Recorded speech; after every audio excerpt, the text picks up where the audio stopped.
Hello there, I'm Kyo Saroni Beatmaker, and on this episode of the Monday Mindset podcast, we're going to be talking about maintaining balance. Maintaining an emotional balance is key to a healthy mindset. In order to maintain balance, you must have a disciplined mind. What does that mean, having a disciplined mind? For me, I think having a disciplined mind in regards to being emotionally balanced, having a disciplined mind is having the ability to check yourself. I'm sure we all know that classic saying, check yourself before you wreck yourself.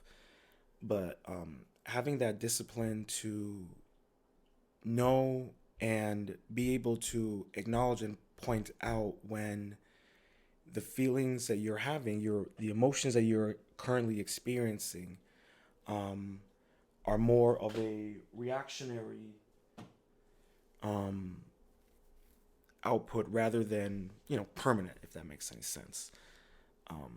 Because like in my mind, like being having a disciplined mind means being able to, let's say, you are someone who tends to get really mad um, really quick.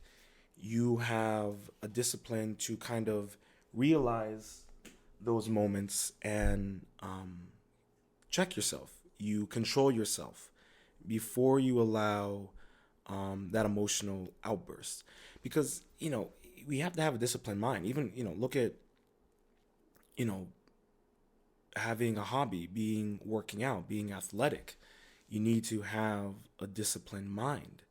But you also need to be emotionally balanced in order to, essentially balance out that disciplined mind. Because, I think of it like the sense that, like, you can be the world's greatest athlete. You could be the world's greatest pool player, the world's greatest martial artist, the world's greatest, author. Doesn't matter, you know, what your skill at, what your skill set is. But if you're emotionally balanced, that is emotionally unbalanced, that is going to affect your skills. That's going to affect your discipline. Because, we've all had, let's say, you're trying to work out consistently every single, couple times a week. You might have one week where things really were bad, things were tough at work, relationship problems, family problems, unforeseen circumstances and events. And let's say for the past 6 months, you're doing really good working out. And then that one week just derails you emotionally. And you end up, the next thing you know, it's been a month and you haven't worked out because you've been so caught up in your emotions that you haven't been able to really focus on the goal, the plan at hand. Um, and that happens to all of us. Um, but the key to it is being able to acknowledge and pinpoint those moments when you're becoming emotionally balanced. And and a lot of that comes to really, if honestly, in my opinion, you need to be willing and driven to seek out positive experiences and influences that help shape and determine your emotional well-being. Because in order to have that disciplined mind, in order to have that emotional balance, you need to make sure that every other aspect of your life is being influenced by positive energy. Positive energy is incredibly important when it comes to maintaining that emotional balance. I know, I don't know if anyone here, I'm going to be talking a lot about him, David Goggins, because he really did, for me, he was a big influence in the Monday Mindset clips and the Monday Mindset um, podcast. And he, when I discovered him, it was during a point where I was really emotionally unbalanced. And whether you know who he is or not, he is probably the most toughest, driven, disciplined individual in the entire world. This guy, there's no one else like him. Um, and his personality, his drive may come off, a little hard and aggressive, but I look at it as a man who is the negative experiences that he has gone through his entire life drive and have created the positive experiences that he experienced thus now. And I think, I'm right now I'm having a breakthrough. So for me, this is a big, a mind-blowing moment. And don't be surprised if we have a lot of that with the Monday Mindset podcast, because that's really the whole point, is to have these conversations where, I like to call them mind blowns, where your brain just explodes because, whoa, I didn't think about it that way, or I didn't see that perspective. And even for me, I look at this, as much as this podcast is for everyone out there to get everyone interested and to talk about things that are on my mind. I apologize. They are mowing the lawn outside in the back. I don't know why. It's mostly dirt, but hey, whatever. But like what I was trying to say is like, the Monday Mindset podcast is all about getting those mind blown gems. Those things that make you change your perspective, that maybe add to what you're, that help clear out that clutter in your mind. And like what I was saying about like, this whole idea, which I just kind of popped in my head, is taking those negative experiences and turning them and making them the fuel for positive experiences. And I think, when you look at David Goggins or certain individuals, I bring him up as an example, but you look at people who have this uncanny ability to maintain that emotional balance, you begin to realize like, whoa, like what is it? What's the fuel? What is it? A lot of it is having that disciplined mind, but a lot of it really comes down to distancing yourself from negative and toxic experiences and influences. Now, that's easier said than done. Trust me, I know from experience, but it's crucial and important for your own well-being mentally and especially and most importantly, emotionally. Because, I'm not saying that like not having those, negative or toxic experiences aren't good for you. They're important. I have this important saying that I tell to myself all the time. I live life as a lesson learned. Now, like I said in a previous episode of the Monday Mindset podcast, like you can live life the hard way or the right way. Now, even that means not associating with people or circumstances that are negative, that are toxic, because that's just going to bring you down. That's just going to hold you back. I was kind of actually listening to the Joe Rogan podcast right now. He's talking with an individual named Keith Campbell. Now, I'm assuming he's a psychologist, but he's talking about like narcissism. And like, you got to stay away from those toxic people who want to bring you down, who don't want you to succeed. Stay away from them. But, if you're in a circumstance where you can't really stay away from them because you live with them, their family or they're your roommate or whatnot, then distance yourself from them. But take that negative energy, like I said earlier, take that negative energy and use it as fuel for positive things. And if that means, you're my roommate, but you're toxic, you're toxic, you're negative, as long as you pay your portion of the rent, I don't have to associate with you. I'll clean my dishes, I'll do my thing, and I'll take whatever negativity you're having and I'll fuel it to get my own place, to get better paid at my job, to succeed with whatever goals, to get better at being more confident in myself so I can address the problems with you. And that's tough. That's not going to be easy. I know it's something that we all, we're not all going to get to David Goggins level. All right. But we can take those we can take what's good about those skill sets and we can apply it to us and how it works best for us. Right? And I know it's hard because sometimes those experiences and influences, if toxic, can be connected to individuals that we may love and hold dear to our hearts. And to try to distance ourselves from them is impossible sometimes. It hurts. And I say, okay, if you can't distance yourself from it, fine. Embrace it and learn from it and move forward. That is the exact same path as distancing yourself from it. The only thing is, you're going to have to go into a deep dive and you're going to have to face it. You can distance yourself from it and work on other aspects of yourself until you feel confident and ready to address it. Yeah, that's totally fine. I've had to do that with many aspects of my life. And other aspects, I had to go deep dive face first into it.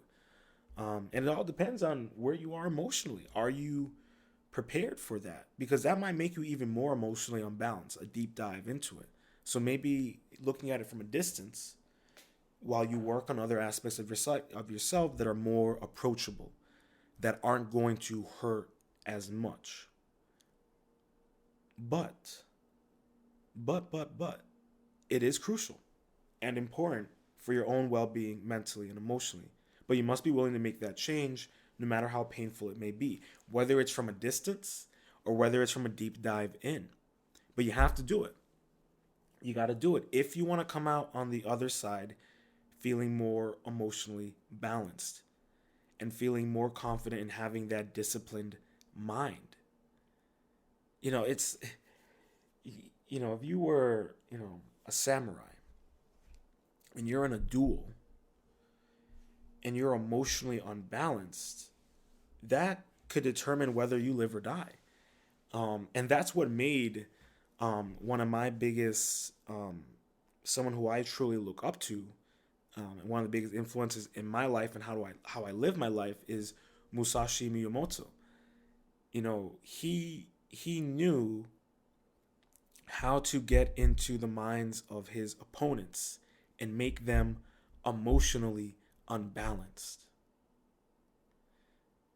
And by doing that, it gave him the upper hand. It made him that much more skillful of a swordsman.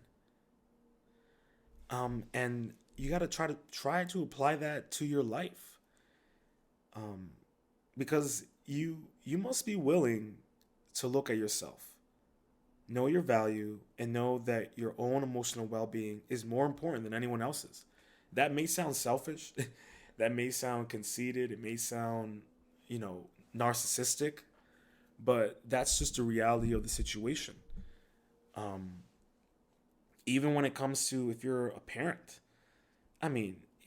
it's even more crucial if you're a parent. You need to make sure that, excuse me, you need to make sure that you are emotionally ready. If for having a child or whatever you're dealing with, you need to make sure that you are somewhat emotionally balanced. Because if you're not, it's going to be a serious problem. I apologize again for the lawnmower. But, that is like, especially if you are, if you're a parent, especially right now with everything that's going on with the COVID, with the pandemic, the lockdown, the economic recession, everything that we're dealing with, and you're a parent right now, to maintain emotional balance, I can't imagine the effort it must take, especially if you're doing your best to keep that balance.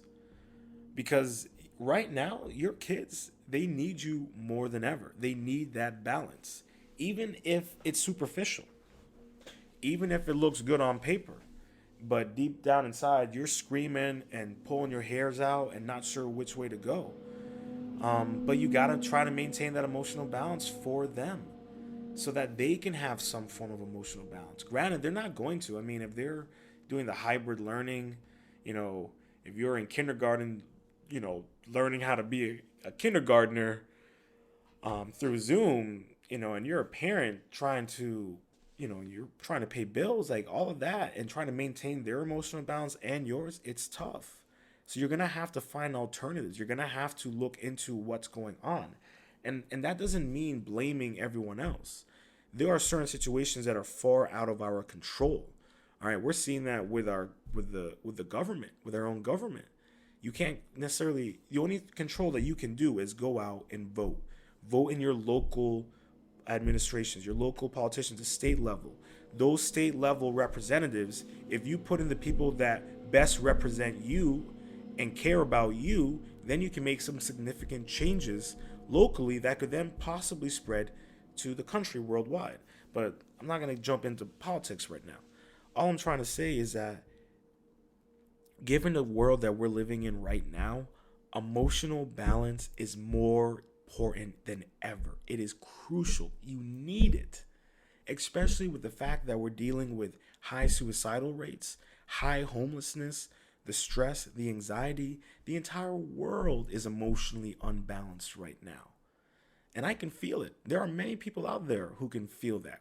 People who are more tapped into the energies of the planet and the people in the world than I am.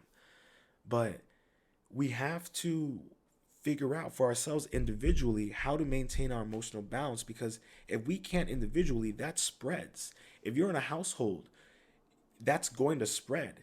Your emotional unbalance will spread and affect everyone else. It's no different than if you're married or if you're in a boyfriend-girlfriend relationship, whatever kind of relationship, it doesn't matter your sexual preference. If you're in a relationship and you guys are living together during all of this, working together to figure out how to maintain your emotional balance together might make your relationship that much stronger.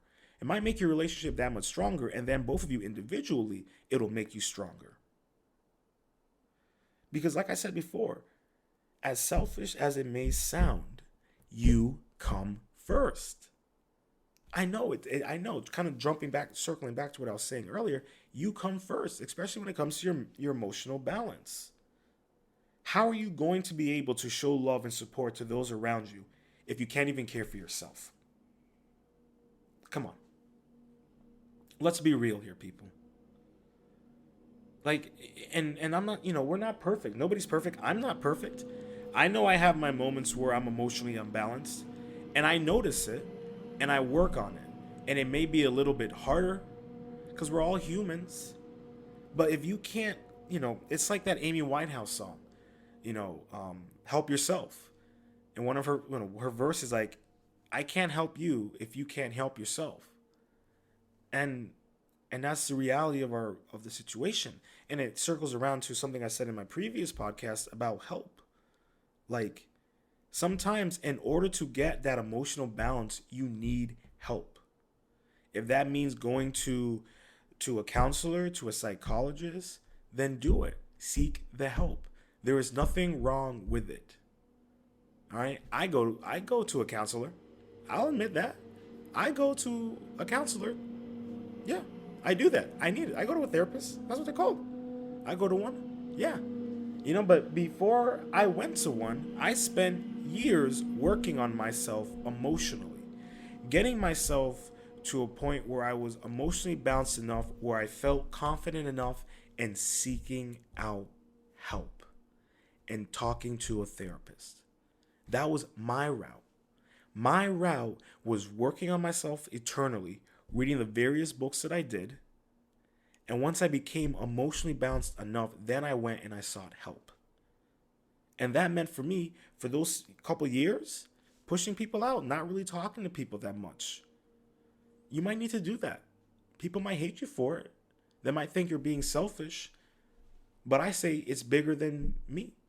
Because the reason why I say it's bigger than me, and that's one of my biggest things, I always say it's bigger than me. It's something I tell myself all the time, especially when it comes to your emotional balance. Because if I don't maintain my emotional balance, it can affect my mom. It can affect my dog. Those are things, it can affect me at work. Those are things that I'm well aware of.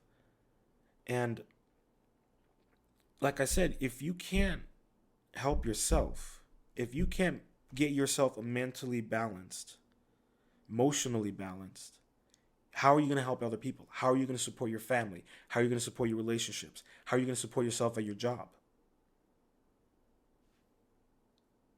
I get it.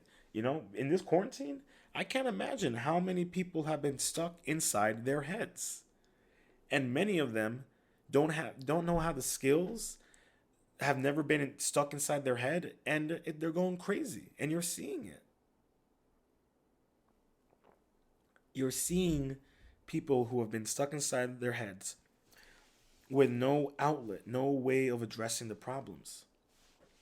Some people don't want to meditate, you know. Some people don't want to do yoga. I mean, I just started doing yoga a couple months ago. I've been doing yoga pretty consistently since, I want to say, June, July, and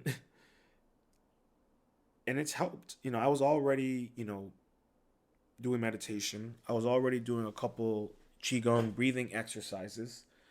Um, and that was helping to maintain my emotional balance. And like I did on my last week's podcast, reading from my journal, my own personal journal, that's been another thing to help me maintain my emotional balance. Because you know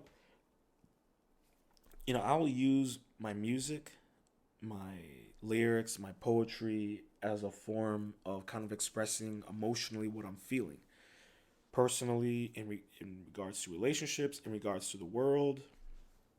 And as much fun as it is to talk in metaphors and in symbolism, I'm realizing how important it is to just write your thoughts down, free of artistic um, bourgeois, so to speak. And I'm just realizing how fantastic that is in helping me with my emotional balance. So, for me, writing in a personal journal, I know a couple other people that write in personal journals. Maybe that's something that might help you in maintaining your emotional balance, is writing in a personal journal, just writing your thoughts. It doesn't matter what it is. It doesn't matter whether it's political. It doesn't matter whether it's personal. It could just be nonsense. But to get it out of your head, because especially now, we don't know how things are going to play out. Our administration is infected with the virus. Like, I don't, and depending on where you live in the world and in the country, like, some states are doing better with the virus, others are not. And you can tell if you just go onto Twitter or on any of the news channels,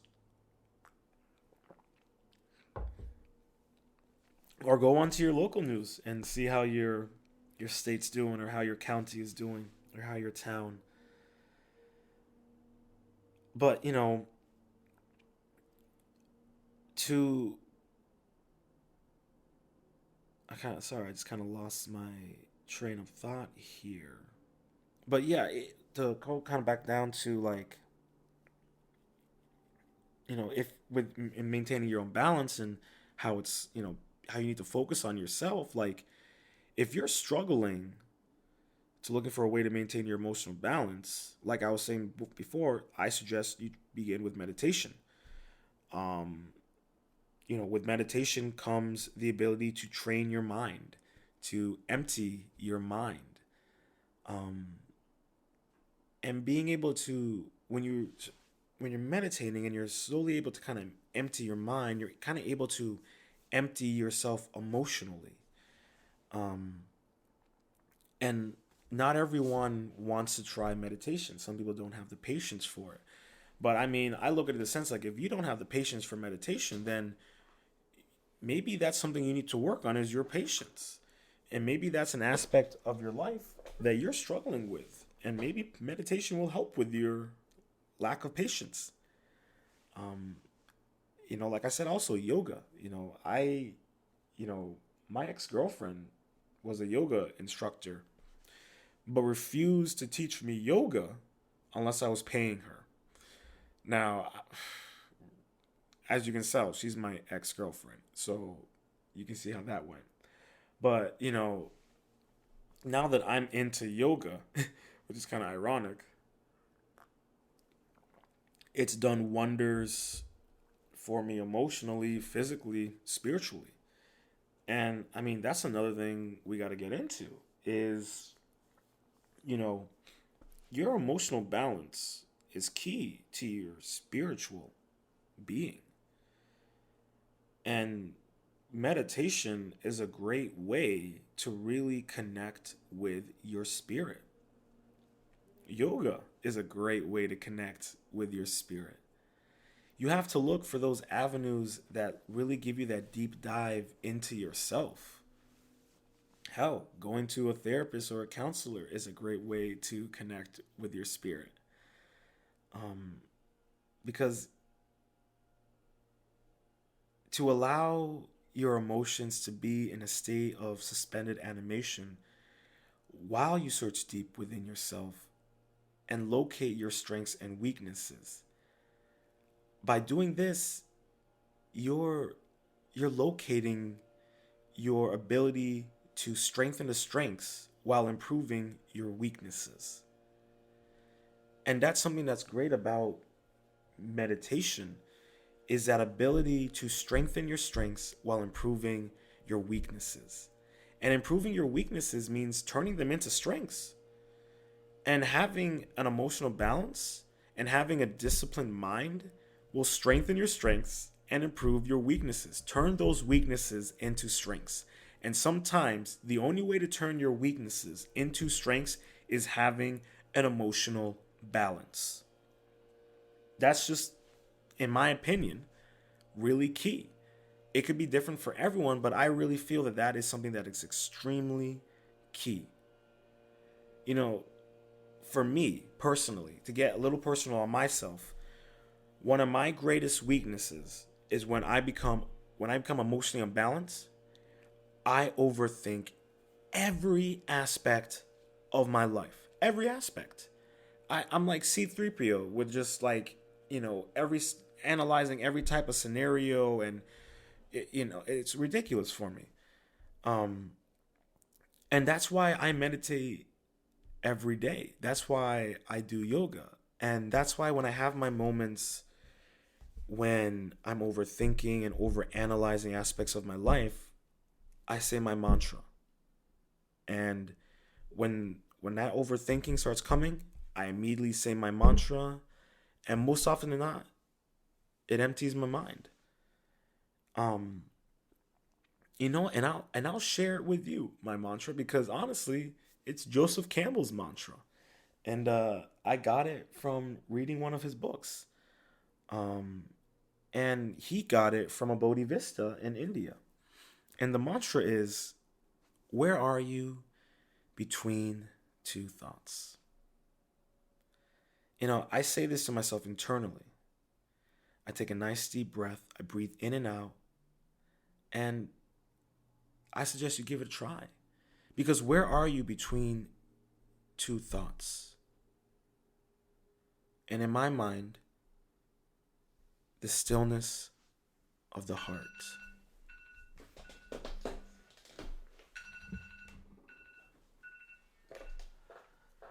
Apologies. My alarm buzzing in on a deep moment. But where are you between two thoughts?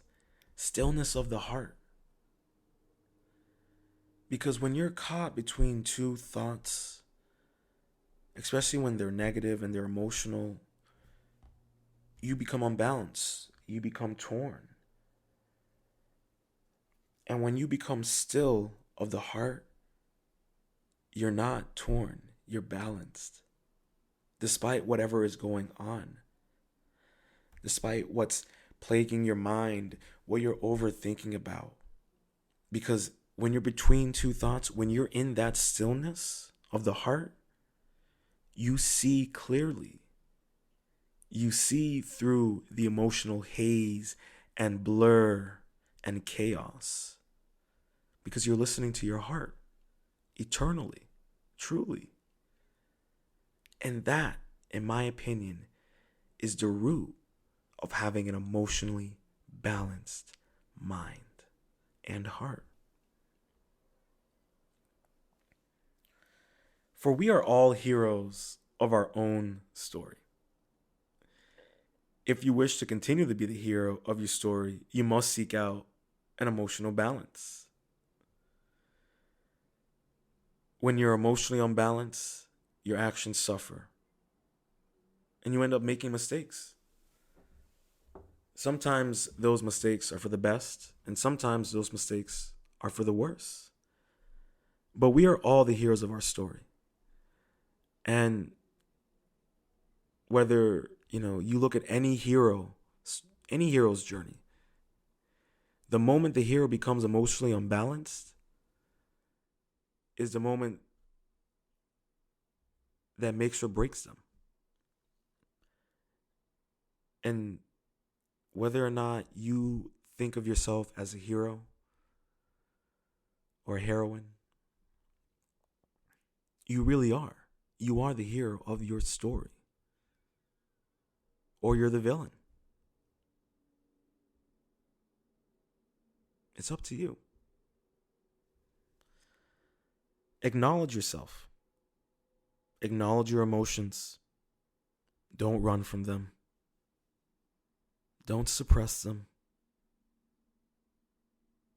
Confront your emotions. Learn from your emotions. Grow from your emotions. When we are healthy emotionally, we are healthy mentally. I hope you enjoyed this episode of the Monday Mindset Podcast. If you would like to support Ronin Art and Music, please feel free to check out my Patreon page. It's patreon.com/RoninBeatmaker. And please check it out. I would love any support that you guys are more than willing to give. Check out my several subscription tiers that I have. And please, just any support would be great. It would really help to make Ronin Art and Music grow and expand, because I have a lot of projects in the works, and any help to make them become a reality would be fantastic. Again, that is Ronin Beatmaker on patreon.com, and I hope you guys have a fantastic week. Stay positive, stay focused, stay true, and much love. Stay positive, stay focused, stay true, and much love.